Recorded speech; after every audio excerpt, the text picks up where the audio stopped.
Hello, weebs and dice goblins. Hopefully this isn't the first video from me that you're seeing, although if it is, hey, thanks for clicking on it. So I have this little series that was the starter for my channel called Can You Play D&D In? And I would go look at a series that I liked, like Berserk, and I would think about, can you play 5th edition D&D in this?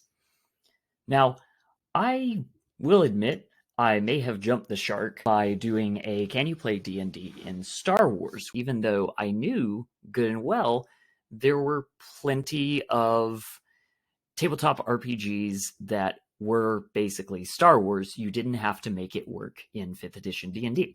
Now, it was still fun to make, but with everything that happened to be going on with the OGL at this time combined, it really made me reflect on this video series. I was asking the question of, can you play D&D here? Which, for the record, is a question that I get asked usually from non-gamer people. Oh, could you do like a Mad Max D&D? I've literally gotten this question from people and I've tried to answer it. So the point is, I was spending some time asking, can you play 5th edition D&D here? And not really thinking as much about, should you? I did recommend other RPGs as I was making the series, but the focus was on, well, if you just ignore those other RPGs because you're at home and you and your party only want to play 5th edition D&D, what can you do? And I don't think that that is the best option anymore. And if I'm being honest with myself, I don't think it ever really was. So here's what we're going to do today. I still have a bunch of ideas, including a couple of fan requests for Can You Play D&D In? I am going to run through each of them, spending 1 or 2 minutes on it rather than a 10 to 20 minute video. We're going to talk about it. We're going to rate it. If it's above a 70, I think it's viable. If it's below a 70, I really don't think you should try to play D&D with it. But on each of them, I am going to personally recommend an RPG that I think you should try out for this series that you like. Okay, that's enough preamble. Let's go. When I introduced my Gantz video, I promised that I would get to Chainsaw Man, and now that I've finished the anime and I've started reading the manga and I really enjoy it, I wanted to come around to it. The concept for Chainsaw Man is strong. It's kind of a monster of the week setup with a built-in party. The exploration, I think, actually plays a big role. There's some memorable locations and set pieces for fights. The equipment is pretty weak, especially considering we don't have chainsaws in D&D. Magic, I think that Chainsaw Man has a very magical world, but it is not a world where people cast a lot of spells, or if they do, it's because they're really good at one spell. The backgrounds are solid, not much to say there. There's actually decent opportunities for lineages. By the way, this is the one time I'll say it in this video. Lineages is the word I use for race. Use whatever word you please. Classes, there's a good number of, but again, not really casters. Except that Chainsaw Man himself, Denji, is a warlock through and through. Content is pretty heavy. For the record, I think Chainsaw Man deals with it extremely well. My rating on this, though, usually depends on what is the base situation that you're dealing with and how difficult do I think it would be for the average DM to handle it. And Chainsaw Man deals with a lot, and you gotta, replicate that right balance between horror and humor, and that is difficult.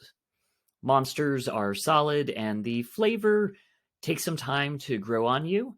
It's not the most expressive world, but I think there is good flavor there with a 7.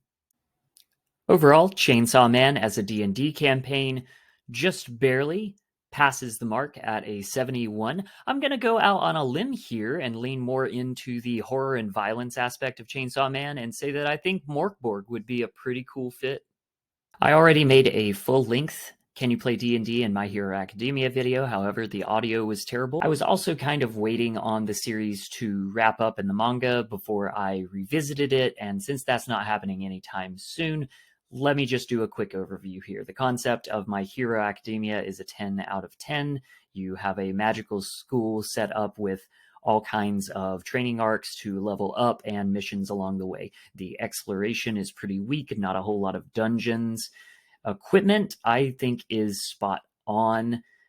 Yes, it's all like modern and future tech stuff, but the way it's treated is a lot like magic items.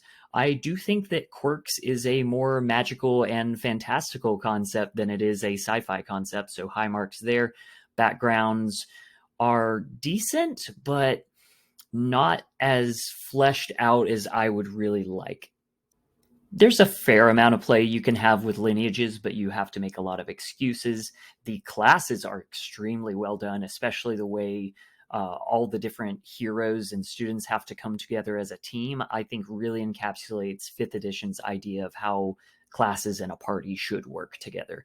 Content is, you have this child soldier angle, and of course a lot of abuse that can be hard to deal with. The monsters are other people with quirks, which gives us a huge variety. And the flavor is, kind of standard superhero stuff with some nice cutesy parts thrown in. I'm giving that a 7. I think that D&D My Hero Academia works really well, despite the genre bending you'll have to do. However, the perfect fit is Mask, a Powered by the Apocalypse adventure. Blurty Disposition has a good video on it, and you should check that out if you are interested. And let's segue from teenage superheroes into grimdark medieval intrigue. I thought about doing a video for this when House of the Dragon was coming out, then I realized I didn't really care about House of the Dragon. Game of Thrones, the concept is pretty strong. I think that in particular the social intrigue aspect of it would really appeal to a lot of D&D 5e fans. The exploration is actually pretty important. Not a lot of dungeons, but there's a lot of traveling that matters. Equipment is spot on. It's a magical world, but not one where we see a lot of spells. Backgrounds is super important. Lineages was a weird one to score because in the books we have a few more like non-human people. The Boltons, for example, are implied to be some kind of vampires. I landed out a 4 here because for the most part everybody's a boring human. Classes, we have all the marshals, and aside from Melisandre, not a lot of spellcasters. Content, I don't feel like I should have to defend this, and I'm probably being generous on a 2. Does Game of Thrones handle a lot of heavy subject matter very well? Yeah, I think so, but is that going to be difficult for a lot of DMs and players to handle? Yeah, absolutely. Monsters, they're not really monsters, there's just the mountain who is the higher CR fighter. Flavor, I think, is actually a 10. I think Game of Thrones would not be what it is if it didn't have a distinct voice, and that carries over in the books and the show. Overall, Game of Thrones barely passes with a 70, but I think you would be doing your table a better service by checking out the Song of Ice and Fire role-playing game. Cowboy Bebop came from a request in the comments, and I'm glad it did, because otherwise I wouldn't have considered it. I think the concept is a 10 out of 10. I think there's a good amount of exploration. The equipment doesn't really matter. There's almost no magic. Backgrounds does play a good role. Lineages is a 3. Maybe you can make an excuse that Jet is a Goliath pilot. Classes, with a lot of rogues, a lot of fighters, not much else. Content is a 9. There's nothing too unexceptional there. Monsters, there's some cool fights, like with Vicious, but again, it's mostly NPC kind of characters and not really monsters. The flavor is on point. Cowboy Bebop is cool. Overall, Cowboy Bebop isn't going to pass my 5th edition D&D test. It has a 68. I know I recommended Scum and Villainy in the Star Wars video. I'm doubling down for Cowboy Bebop. I think it's an even better fit. Gurren Lagann was another comment request that I never would have considered. The concept is at first pretty D&D. You're a bunch of little runts who are going to take on some beastmen and then save the world. However, this one is really held back by the mechs, and it's a shame because I like mechs. I love Pacific Rim and that kind of stuff. But yeah, 5th edition D&D doesn't really have mechs. I guess you can power up a golem, but it is not the same. Exploration kind of matters. Equipment isn't really there. I do think it's a magical world, especially when you get into like bard magic and the power of hope. Backgrounds kind of matters, I guess. You're either a human or a beastman, not a lot of play there. Classes, I think there's a good amount, and there's a good excuse for Kamina being a swords bard. Content, child soldiers, violence, what have you. I still think it's a 9. Monsters is actually pretty good. I think you could find some good stats in the player handbook for the enemy mechs you'll be fighting. It's a matter of figuring out how to have the player character and also their mech, and the flavor is fun and friendly and it works, but it's not a world that I hear a lot of people coming back to. With a 66, Gurren Lagann doesn't pass. However, I really want to recommend Lancer. It is so cool. You do get to have a character sheet for your very own mech. The combat is fast-paced and awesome. Hopefully, I'll get to play more Lancer, and it's free online. I will leave a link in the description. Hey, big surprise. I'm a 90s kid and a nerd, so I liked Harry Potter growing up. Concept is an 8, exploration is a 10. I actually think a lot of the locations are awesome, and Hogwarts is basically a mega dungeon. Equipment is spot on with a 10. Magic is a 9, and I think this is just because the D&D magic system is kind of more fleshed out than I wave my wand and say Leviosa. Backgrounds is a 10. It really matters in Harry Potter, and I think it fits with D&D backgrounds pretty well. Lineages should be kind of expansive, but has some baggage behind it, so we're leaving it at 5. Classes, everybody's a wizard. Content is a 6. This one I actually really had to think on, because there's really a lot of abuse and a lot of heavy subject matter that is handled in a light manner that helps you grow up with it and grow into it, that I still think is done very well, but hard to pull off as a DM. It's a 6. Monsters is a 10 out of 10. I think, the dragons and trolls and everything, enemy wizards being able to handpick a few spells that they're going to cast, I think it works very well. And overall, I think Harry Potter has very, very good flavor with a 9. This one was the most surprising for me to review because it got a very high score. I do think that you should check out Strixhaven. It's a good book. You guys are just mean. Kids on Brooms would be a better indie RPG to check out. Lastly, I do want to address the elephant in the room for some folks on the internet. That is J.K. Rowling and her mean tweets.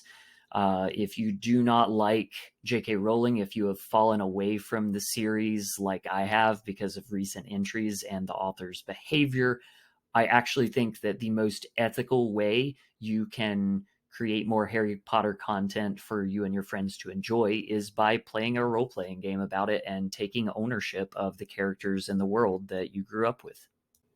Can you play D&D in John Wick? I really like John Wick, and I wanted to push my limits on this one and see what we could do with something that's really weird and kind of not fantasy. The concept is a 7. You're a bounty hunter assassin. You're getting back into the game. Exploration. The John Wick fights in a lot of dungeons, you guys. Equipment is a 7. Yes, it's all guns and knives and a pencil, but the way that equipment is handled, the way he buys equipment and focuses on it, I think is more akin with how we treat magic items. It's not a magical world, but it's a 4 because I still think that John Wick exists in a heightened reality that a lot of, kung fu and wuya movies do. Backgrounds is an 8. Lineage is low. Everybody's a human, but maybe you can make an excuse that John Wick himself is some kind of tiefling or fey entity. Classes is a 6. We have a lot of assassins, which can be built a lot of different ways, but no real spellcasters. Content it's a 9. It's all very violent, but you know exactly what you're getting in for. Monsters is a 4. Most of the mooks that John fights are exactly that, mooks. Flavor is an 8. John Wick is really cool and it does it well. Maybe not surprising, John Wick is not going to pass with a 65, but there is a great RPG out there that's very versatile for you action movie buffs like me. It is made so that you can hop right into the action, grab a few recognizable archetypes, and play out quick one-shot adventures that are about the length of the action movies that you love. Naruto has a very strong D&D concept. You get a party of people together. You're all wacky adventurers, I mean ninjas, who train together, level up, go out and defeat wacky enemies. Exploration is an 8. Traveling in the world and fighting in specific locales really matters. Equipment is a 9. This is solid. It's right there in fantasy. Magic is also a 9. I think that Naruto is a very magical world, and it's very possible to recreate and reflavor a lot of the jutsus as spells. Backgrounds is a 6. Lineages, everyone's a human with a little bit of leeway, like Orochimaru being a Yuan Ti. Classes is a 7. I do think there's a lot of versatile ways to build your ninja. Not everybody is a rogue or a shadow monk. However, you are going to have to do some stretching and reflavoring to make this work. Content is a 7. There's, child soldiers there. And I think that the way the series really leads into bloodlines and your powers being determined at birth is not going to jive with a lot of people who play 5th edition anyway. Monsters is a 10. The enemy ninjas and the legendary mythic beasts that you fight are really cool. And the flavor is an 8. I don't think Naruto is a perfect world, but it has its own nice flavor to it. Naruto gets a strong score with a 77. I have a feeling that the Legend of the Five Rings role-playing game by Fantasy Flight is going to be a good match. However, this is one that I have 0 experience with, so I would love to get a confirm or deny in the comments. And now it's time for a newer series that totally didn't cheat off of Naruto's homework, but I still really love. Concept is an 8. I don't think that this series is structured quite as nicely as Naruto is for D&D. Exploration is a 6. You're going to have to deal with the whole modern world urban fantasy aspect, and that doesn't mesh too great. Equipment is a 9. Magic is an 8. It's a very magical world with lots of spells that kids can do. Backgrounds is a 7. Lineages is a 6 because you can play as a shifter panda and a warforged. Classes is an 8. I think we see a little more variance here. Content is an 8. Yes, it's dark and dreary, but it's all kind of grimdark in a way that commits to itself without getting into some really taboo stuff. Monsters, I think, is an 11. This is super strong, and flavor is pretty nice. It's just kind of rocking. I'm going to spice things up on the recommendation here and say try out Cult. The score is a 79. Maybe you think it shouldn't be that high, but maybe you also don't like a tall woman with a big ass. Okay, I told you I had a friend who asked, can you play D&D and Mad Max? So now let's answer the question. Concept is an 8. The whole idea of wacky adventurer comes into town, solves problems, and leaves back out into the sandbox for their next quest is super RPG friendly. Exploration is a 10. Equipment is an 8 because of the way that characters approach their specific guns and ammo and magical steeds, very much like magic items. However, there's no magic in Mad Max, so we're going to leave that at a 1. Backgrounds is a 5. Like, does it really matter that Max was a cop? No, you don't care. Fury Road is awesome. Lineages is a 2. Everyone is a stinky human except for the wives, who are ASMR or possibly Fae. Classes is a 6. We have no spellcasters, but we sure do have barbarian and martial representations. Content is a 5. The more you think about Mad Max world, the more you remember that it's a world that has a bunch of slavery and cancer and stuff that's going to be hard for you to pull off in a D&D game. Monsters is a 4. You're mostly killing mooks, but the flavor is a 9 revved up on gasoline. Yeah, probably don't play 5th edition D in Mad Max world. It's a 58. However, it's inspired a lot of other RPGs. Of course, there's Fallout that we can talk about, but the top tabletop RPG recommendations here are Apocalypse World or Atomic Highway for rad car combat.